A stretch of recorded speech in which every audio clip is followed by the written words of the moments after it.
Hi everyone, today we are going to learn a new philosophy and it's called Daoism. It's a type of philosophy that has influenced Chinese culture and society for more than 2,000 years, and it's my favorite. It has a famous quote. It says, "The softest substance of the world conquers the hardest." What does that mean? We're going to learn more about it. And first of all, I want to introduce the most famous Taoist master, and his name is Lao Tzu. And it's spelled differently in different books and time periods, but they refer to the same person. L-A-O-Z-I and L-A-O-T-Z-U, they are the same person, meaning the old master. We actually don't know much about him. He was born around 579 BC, and we also know that he was an elder contemporary of Confucius. He was keeper of the imperial archives of the Zhou dynasty, and legend has it that Confucius once went to the capital city of the Zhou dynasty to visit Lao Tzu, and the two had a polite conversation, but that was about it. He wrote a famous book called Daoism, and the meaning of the title is the classic or canon of the way and its power. It's a very short work, 5,000 Chinese characters in 81 short sections. And unlike Confucius, who had many students and who traveled extensively in his life, this Taoist master, Lao Tzu, did his work in anonymity and then totally disappeared. A famous Chinese historian from the 2nd century BC already complained about the lack of facts about him. And his work is terse and cryptic in style.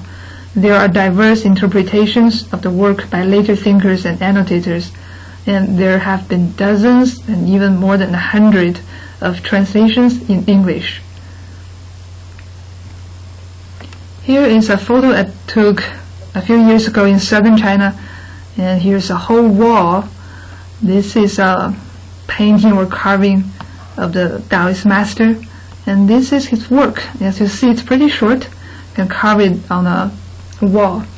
This is the title of the work, The Classic of the Way and Its Power. And what does this work teach us? Daoism, or in a different spelling, Taoism, teaches us about the origin of the universe and what we human beings should do to follow the way to the enlightenment. In Chinese, Dao means way or road, the way or the road to enlightenment. And since it's the origin of the universe, it gave birth to the universe. This origin of the universe is invisible, which means you don't see it. It's also inaudible. You cannot hear it. It's impalpable, which means you cannot really touch it or feel it. And it's even ineffable. It's hard to define it. And there are three major characteristics of this origin of the universe. And the Taoist master also taught us what we can learn from it, the Tao. Okay. There are three characteristics. One is spontaneity, the second is gentleness, and the third is reversion.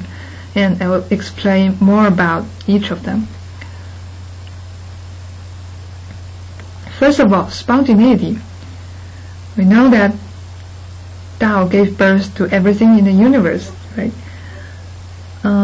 But it didn't really give birth to the universe intentionally. Instead, it let things produce themselves by taking their natural courses.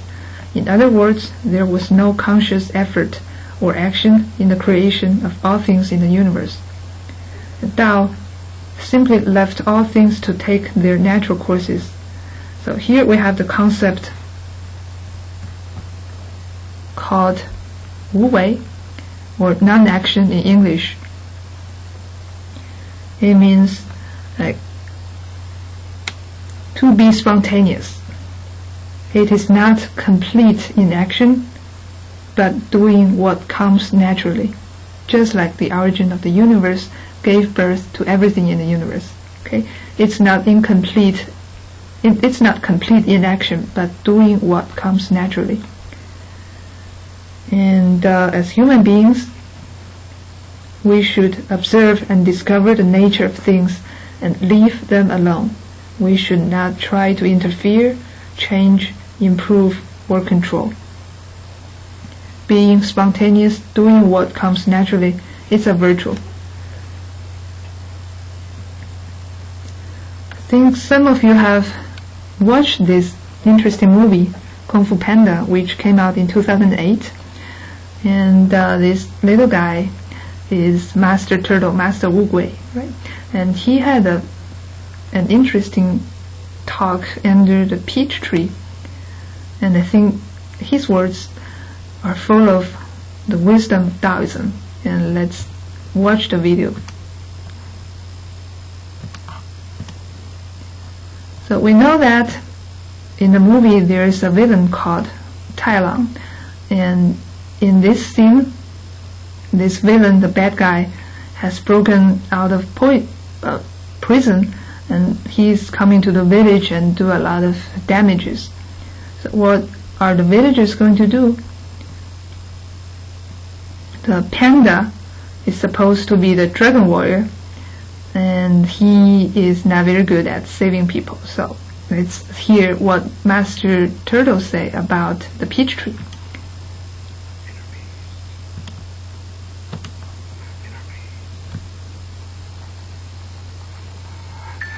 Inner peace. Would whoever is making that flapping sound quiet down?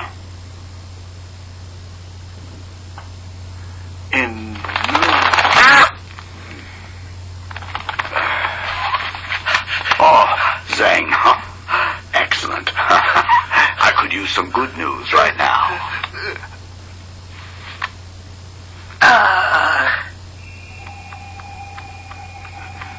Master. I have, it's very bad news. Shifu. There is just news. There is no good or bad. Master, your vision was right. Tai Lung has broken out of prison. He's on his way. That is bad news. If you do not believe that the Dragon Warrior can stop him. The panda? Master, that panda is not the Dragon Warrior. He wasn't even meant to be here. It was an accident. There are no accidents. Yes, I know. You've said that already. Twice. Well, that was no accident either. Thrice. My old friend, the panda will never fulfill his destiny, nor you yours, until you let go of the illusion of control. So let me pause a little bit here. Did you hear what he said just now? You need to let go the illusion of control. Okay, so let's keep watching. Illusion? Yes. Look at this tree, Shifu. I cannot make it blossom when it suits me, nor make it bear fruit before its time. But there are things we can control. I can control when the fruit will fall. And I can control where to plant the seed. That is no illusion, Master. Ah, yes. But no matter what you do, that seed will grow to be a peach tree. You may wish for an apple or an orange, but you will get a peach. But a peach cannot defeat Tai Lung. Maybe it can, if you are willing to guide it, to nurture it, to believe in it. But how? How? I need your... Let's stop here.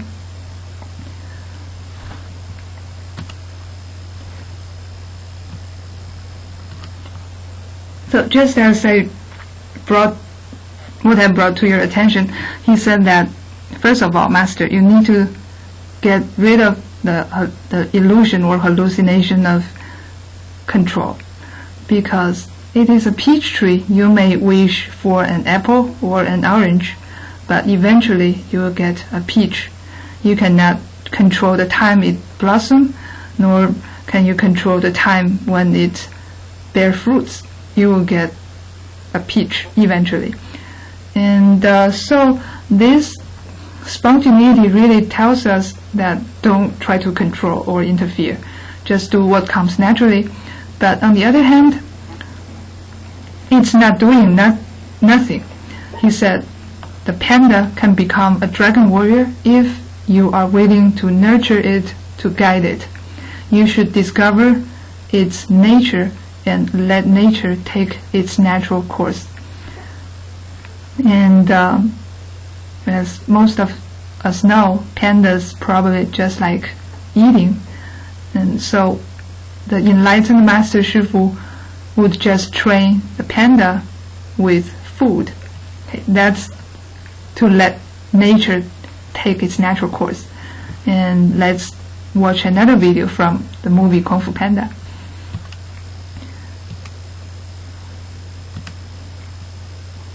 So the master at first was desperate and hopeless, but since he found out that the panda likes to eat, he just uses food to train him.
I'm upset, okay?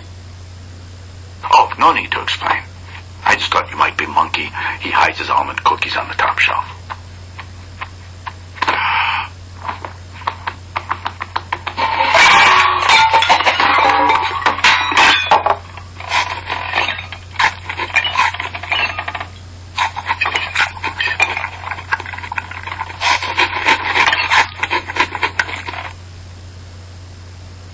Don't tell Monkey. Look at you. Yeah, I know I disgust you. No, I mean, how did you get up there? I don't know, I was getting a cookie. And yet you are 10 feet off the ground and have done a perfect split. No, this is just a accident. There are no accidents. Come with me.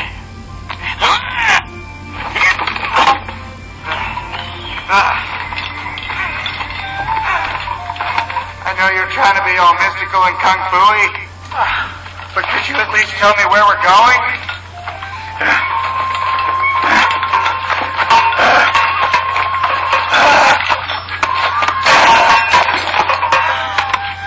You dragged me all the way out here for a bath? Panda, we do not wash our pits in the pool of sacred tears. Huh? The pool of... This is where Oogway unraveled the mysteries of harmony and focus. This is the birthplace of Kung Fu.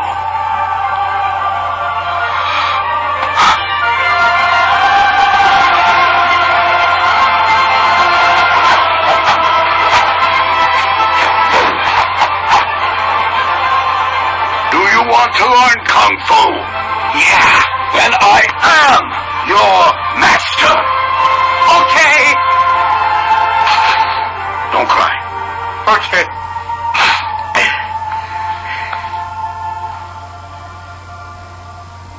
When you focus on Kung Fu, when you concentrate, You stink. But perhaps that is my fault. I cannot train you the way I have trained the 5. I now see that the way to get through to you is with this. Oh, great, because I'm hungry. Good. When you have been trained, you may eat. Let us be careful.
Okay, so let's stop here, and I think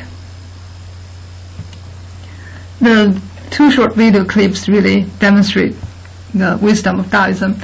As I just mentioned, the first characteristic is spontaneity. So first of all, doing what comes naturally. Don't try to force a big fat panda into a dragon warrior, but it's not doing nothing.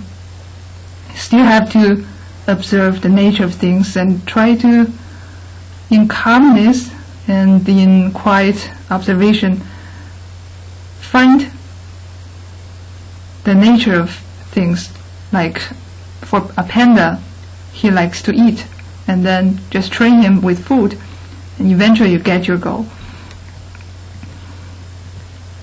Another example of non-action is from this quote in chapter 60.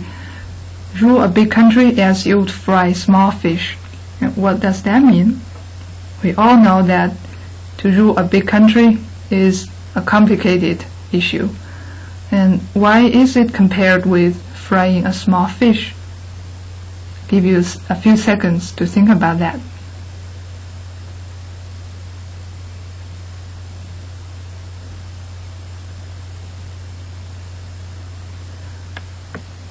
Well, I think if you have ever cooked, you probably know that small things, including small fish, are more difficult to cook, right? Especially soft tender fish. If you stir fry too much, if you put in too much sauces, you become a mesh, and the flavor will be destroyed totally. So same for governing a big country. You will know that conscious effort will only bring about chaos and disaster. Your effort to change or to improve will only destroy the original harmony. So don't try to do too much. Your intention might be good to improve, but that will only bring about disaster. So just don't do too much and let nature take its natural course, and you'll be fine. There's a famous quote.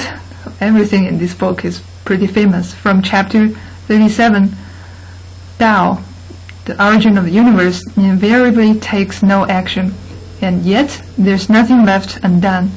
If kings and barons can keep it, all things will transform spontaneously. There's a popular translation of this line: nature does not hurry, yet everything is accomplished. I think I like this a lot. And I once saw it on the box of Celestial Seasoning Sleepy Time tea box.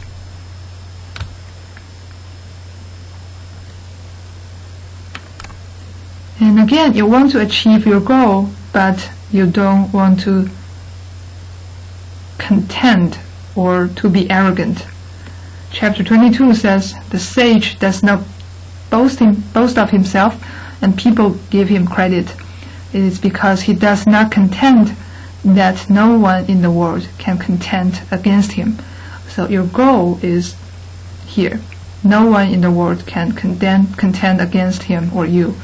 But the way to do that is not to boast yourself, not to contend with other people. Just do what comes naturally. The second characteristic of the origin of the universe is gentleness. And here we have the importance symbol, the symbol of water. I have a PDF file, and the PDF file has a few excerpts from the work, the classic of The Power and Its Way. You could take a look at it. Here is a short summary. First of all, by common sense, we know that water is gentle and weak. Chapter 78 of the book says that there's nothing weaker than water. And also, we know that water is yielding. It always goes to the lowest place. Chapter 8 says we should learn from water to be yielding. The best of men is like water. It benefits all things and does not compete with them. So it irrigates, moists everything, but it goes to the lowest place, does not compete with all things. So I think here the Taoist master really teaches about modesty and humbleness. And C, we know that water is also powerful. Floods, we know how powerful floods are. And chapter 78 says, there is nothing weaker than water, but none is superior to it in overcoming the hard. And in the next slide, I will show you the photo I showed you at the beginning of this session. This is in fact Colorado River, and this part is in Utah, in the Arches National Park.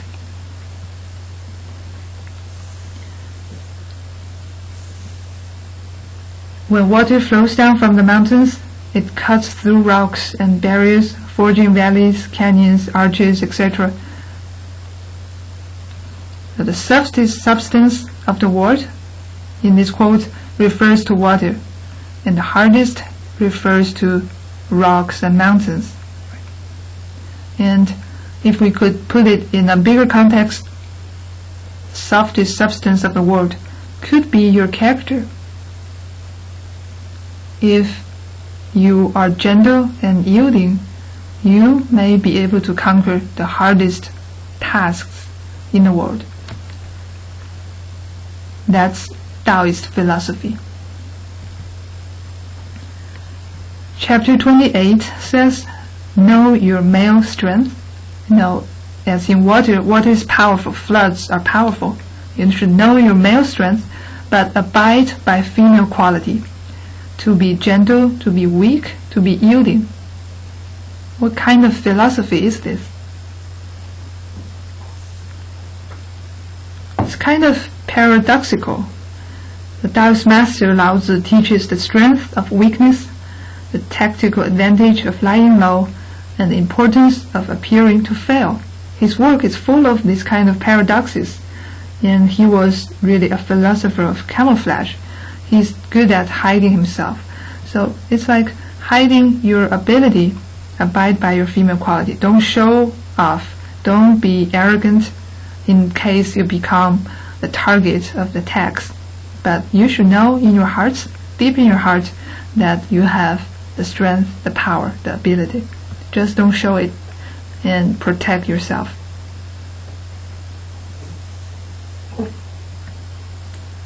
Number 3, third characteristic of the origin of the universe is reversion.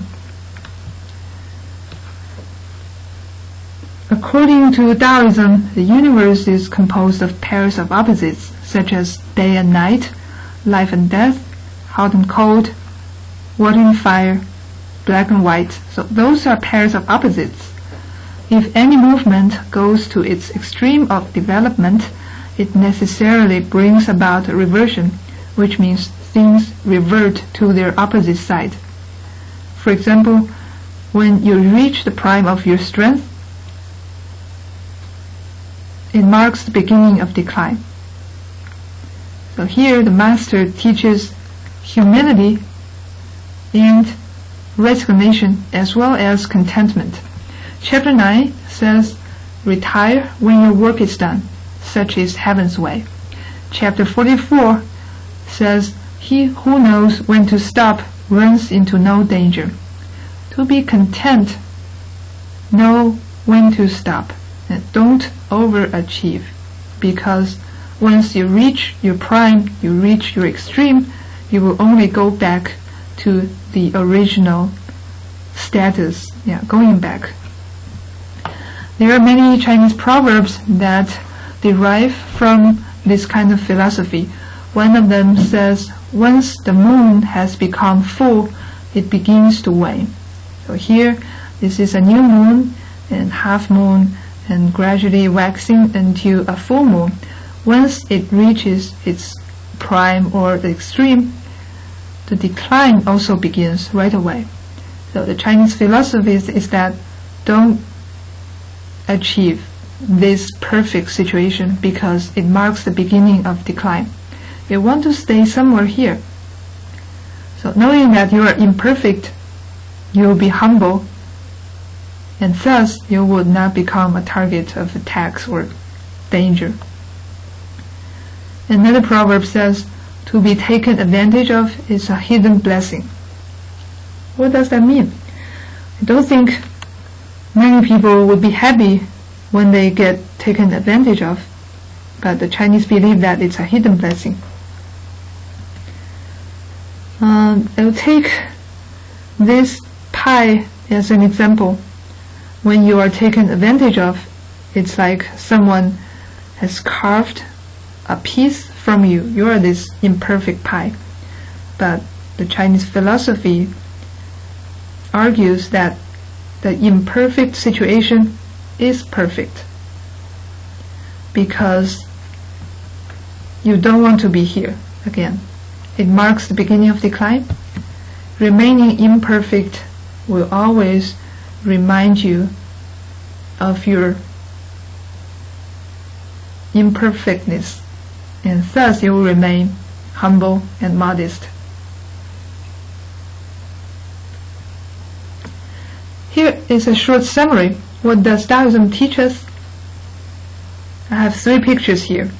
The Kung Fu Panda movie teaches us through the peach tree talk and the way the master trains the panda into a dragon warrior that you should not force anything or force anyone into whatever you want it to be. Just sort of go with the flow and in the meantime discover the natural course of things and let it give its opportunities to develop. Non-action is a virtue. Second, the symbol of water. Water is soft, tender, weak, yielding, but at the same time powerful. So as human beings, we should know our ability, know our strength, but don't show it, don't be arrogant. And third, reversion. Everything, once reach its extreme, its prime, will go back to its beginning status. And so you want to be content and humble, don't want to overachieve.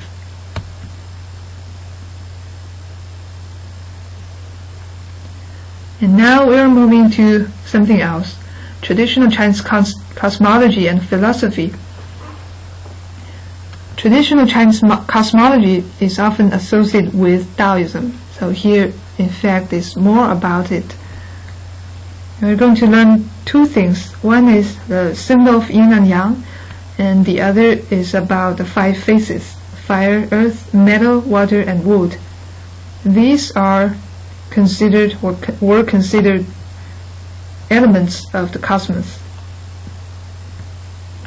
First of all, I think all of us know that this is the symbol of yin and yang. The theory of yin and yang originated in China a long time ago. And I don't think any of you would take this as yin and yang. It's not half black and half white. Take a look at the shape of the black part and white part.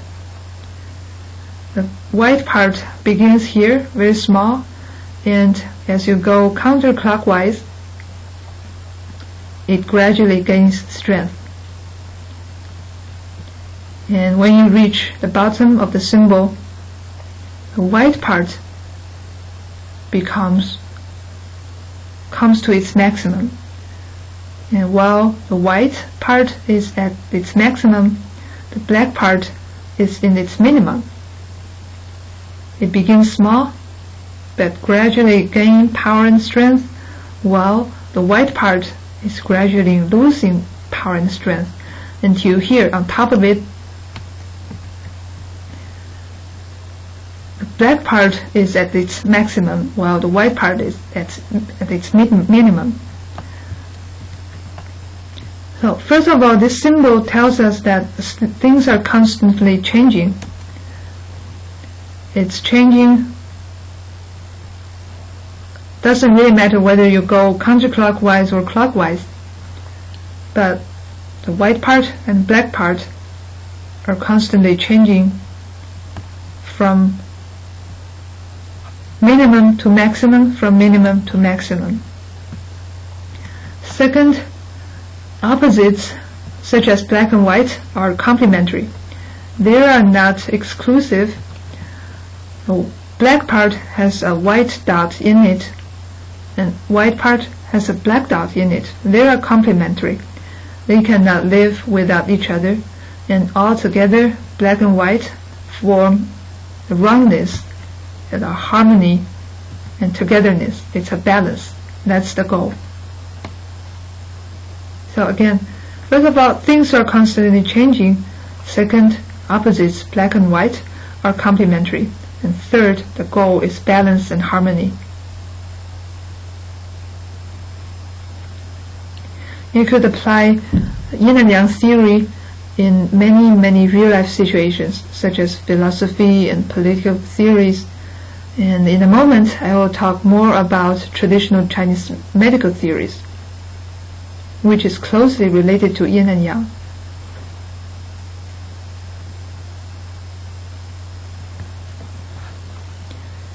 And before I discuss Chinese medical theories, I'd like to introduce another concept.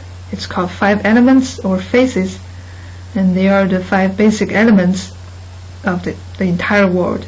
This is metal, this is wood, this is fire, this is water, and this is earth or soil. 5 elements.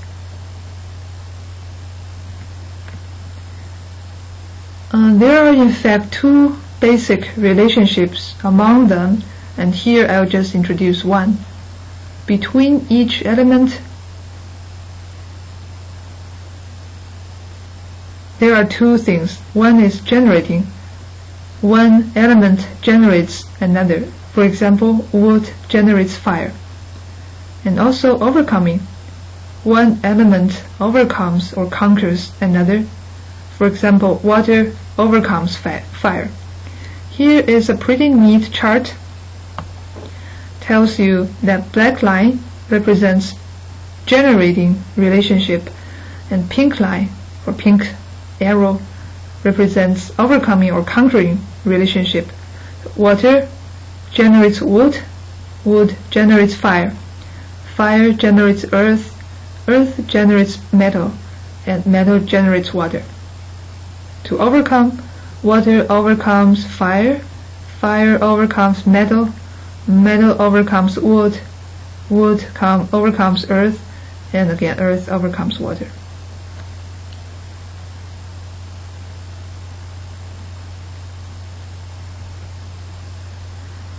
And you could apply this the theory of 5 elements into traditional Chinese medicine and treatments.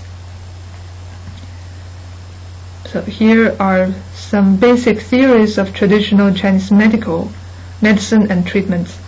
First of all, human body is like a small cosmos. You want to achieve perfect balance within your body, a balance between yin and yang, and balance among the 5 organs, 5 systems that are represented by the 5 systems. See the word file? I have the word file here. So let's take a look at it.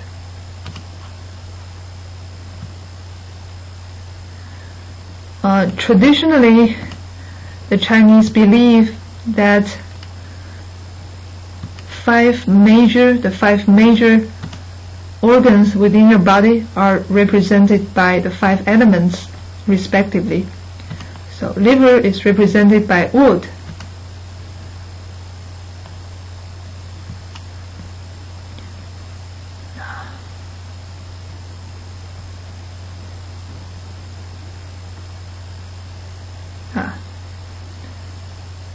The liver is represented by wood. Heart is represented by fire. Stomach by earth. Your lungs by metal, and kidney represented by water. Okay? So your organs actually have interesting relationships among each other.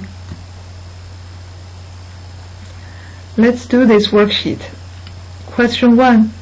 If Earth is too strong, it's probably because of what? If Earth is too strong, what could be the causes? I'll give you a few seconds to think about it. Earth is too strong. What could be the causes of it?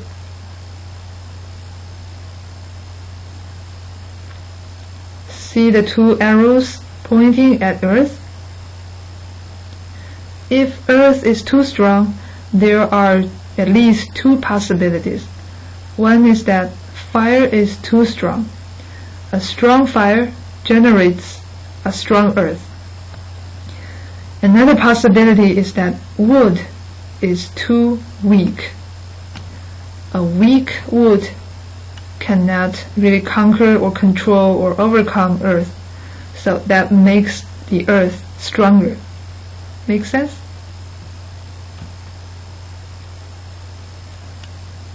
If earth is too weak, what could be the causes?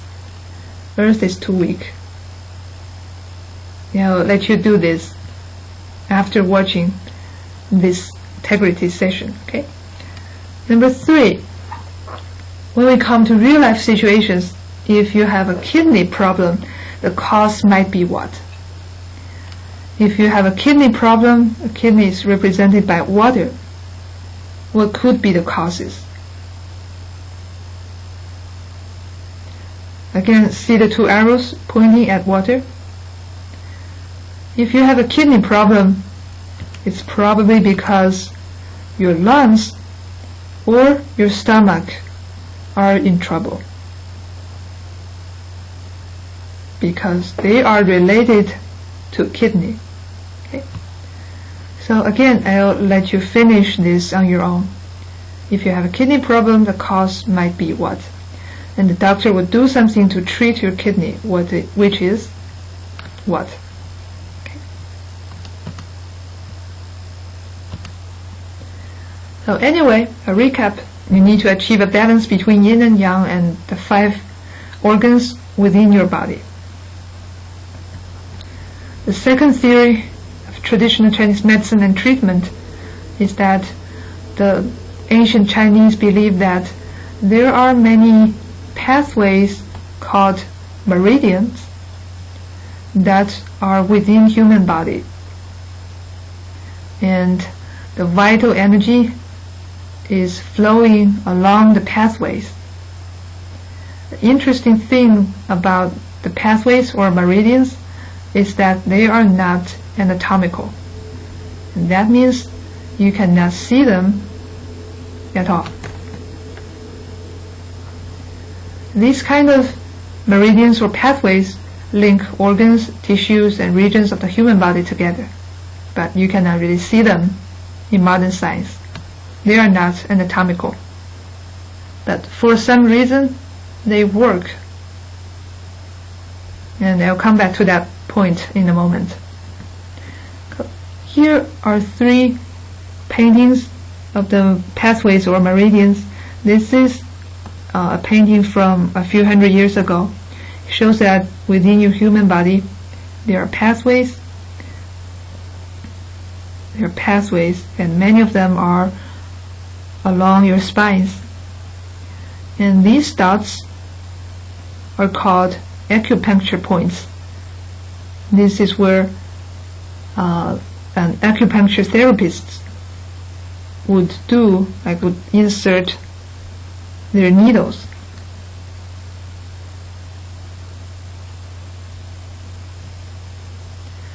Also, traditionally in China, it is believed that to be healthy means you have achieved a balance within your body. Like 100 years ago and even 2,000 years ago, people had no idea about bacteria. They only knew that if you have a balance within your body, you are healthy. And if you lose the balance, you will become sick.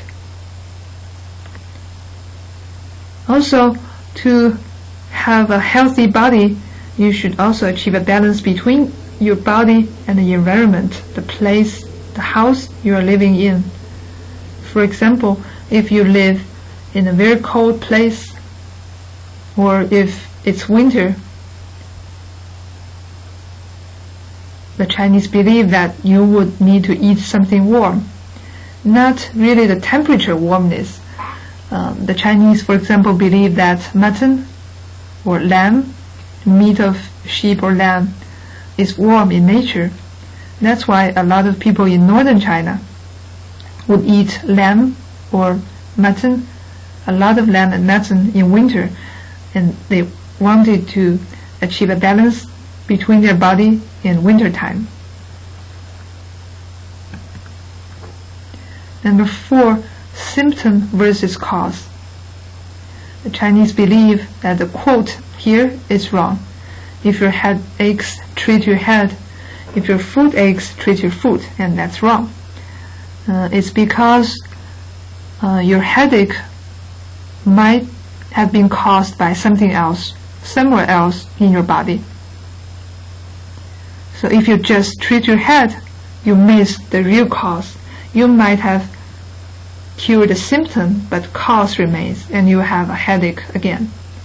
Okay, so traditional Chinese medicine and treatments aim to cure the cause, not just the symptom, not just give you a painkiller and you'll be fine, but find and treat the causes.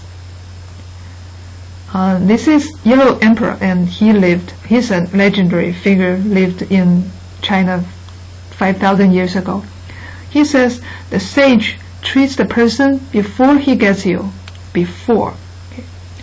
And the sage puts things under control before they become chaotic. Yeah, you not only treat symptom, but treat cause. And when you treat causes, you'll find that out before it causes any problem.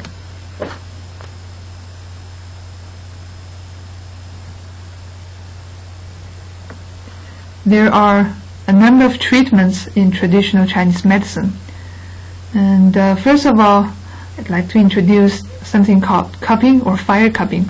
As you see, a fire is lighted in this kind of small jars or glasses, and a vacuum is created by heat. This kind of suction holds the cup to the skin. And I'll show you a video, and it's quite self-explanatory.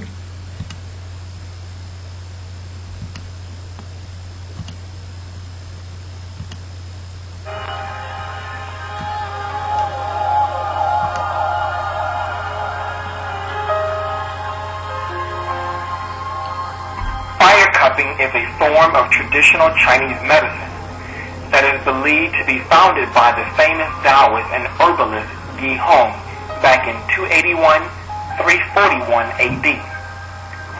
Fire cupping is used to treat diseases in China, and they commonly refer to it as a pull-out jar or drawing tube. Fire cupping utilizes glass jars that are heated and placed over certain parts of the body to create a suction or pulling out effect to generate blood circulation, and it can be used to treat back, neck, shoulder pain, and other musculoskeletal pain.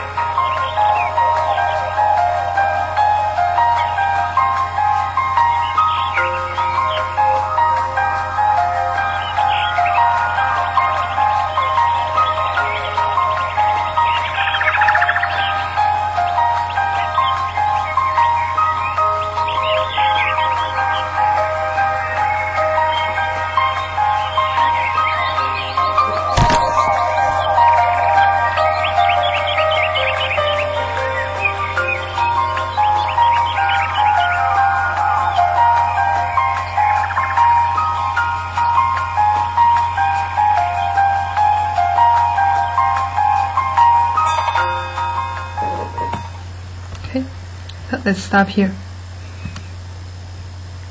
So that is fire cupping, and this is pretty popular among the common Chinese people, and nowadays, because visiting the hospital, doing surgery and massages are not cheap, a lot of people would prefer doing this at home. Fire cupping really cures like shoulder pains and chronic disorders, and some people would also use it to cure flu. Acupuncture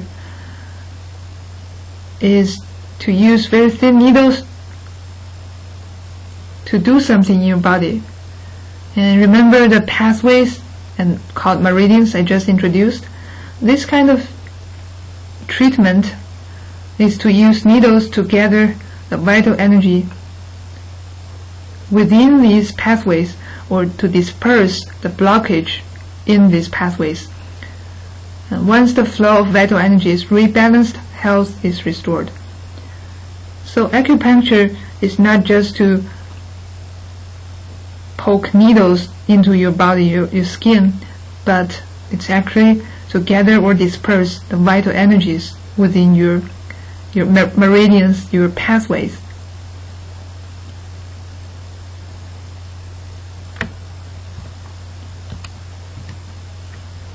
And I think I just mentioned this.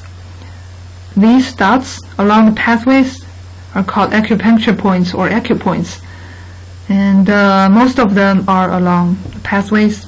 And there are many extra points not associated with a particular pathway, and you would find them by experience. Okay. And when you do acupuncture, you would not poke around randomly, but put in your needles into the acupoints or acupuncture points where you could gather or disperse energies. And we're going to watch a very short scene again from Kung Fu Panda. And because the panda is too fat, it's hard to find the correct acupuncture points, and because of that, acupuncture causes a lot of pain.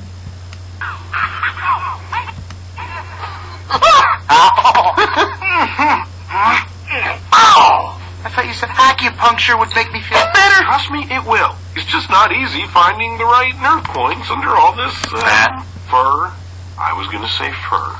Sure you were. Who am I to judge a warrior based on his size? I mean, look at me. Come over here. Maybe you should take a look at this again. And see that. So that's just very short. It shows you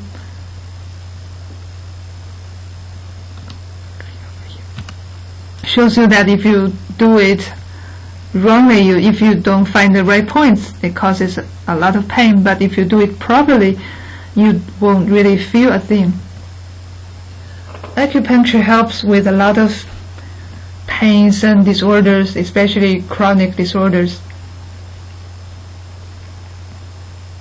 And here I just listed a few examples. Okay.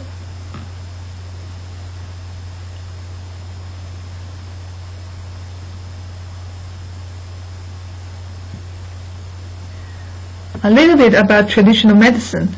It's more about herbal medicine. It uses a lot of plant leaves and stems, flowers, roots. And once in a while, traditional Chinese medicine also uses ingredients from animals such as bones, animal bones, and minerals. There are no standardized formulas. It all depends on the individual patient, his situation, his age, etc.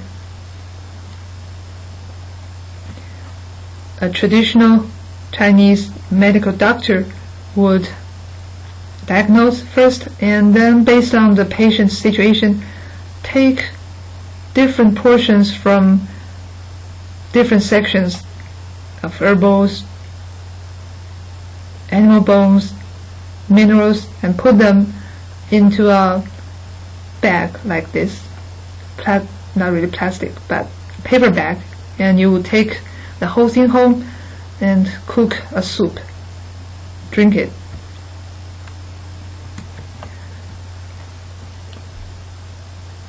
The nature of medical ingredients is all different. Some ingredients are hot, some are cold, some are supporting, some are depleting. If you have a high fever, you might need something cool or cold to help you deplete the heat you have. If you are physically weak, you might need something warm to support your body.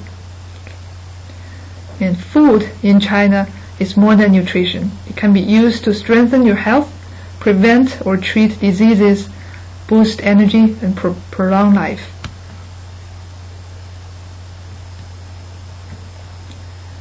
So, here is my last slide. Is traditional medicine and treatments effective? I think it's effective most of the time because traditional medicine and treatments have been around for more than 2,500 years, and it's still very popular among regular Chinese, and it says something about its effectiveness. But whether it's scientific or not, it's hard to say. As I just mentioned, the pathways, the meridians in your body, they are not anatomical. Modern science cannot find them, cannot see them within human body, but apparently, like acupuncture works, and acupuncture is being spread to many other countries in the world. So apparently, now being able to see them, the pathways, doesn't mean they do not exist. It's just that modern science cannot really explain it very well at this point. Okay, whether it's safe or not, I think if you use it, do it properly, it will be safe. Traditional Chinese medicine and treatments are known for their slowness, and the Chinese all know that it takes a long time to cure, but it cures the root. It's not just curing the symptom, but the root, the cause, although it takes a long time. So people who have chronic disorders and functional problems, especially those in China, would naturally resort to traditional Chinese medicine and treatments instead of those, Western medicine treatments.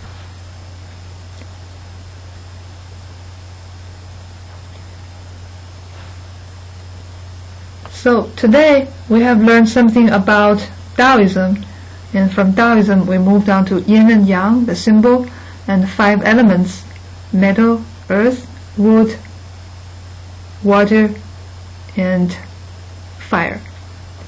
Okay? And the yin and yang, the 5 elements, are the base of traditional medicine and treatments. So we talked a little bit about traditional medicine and treatments. Last time we learned something about Confucius and his teachings. I think the basic attitudes of Daoism remain strong throughout Chinese history. Daoism and Confucianism are very different, but they are not mutually exclusive. Daoism advocates individual freedom and union with nature, while Confucianism preaches duties and obligations of the individual in society. Confucianism is humanistic and passionate and idealistic, while Daoism is naturalistic and negative. Daoism has served as a balance to Confucianism, and Daoism and Confucianism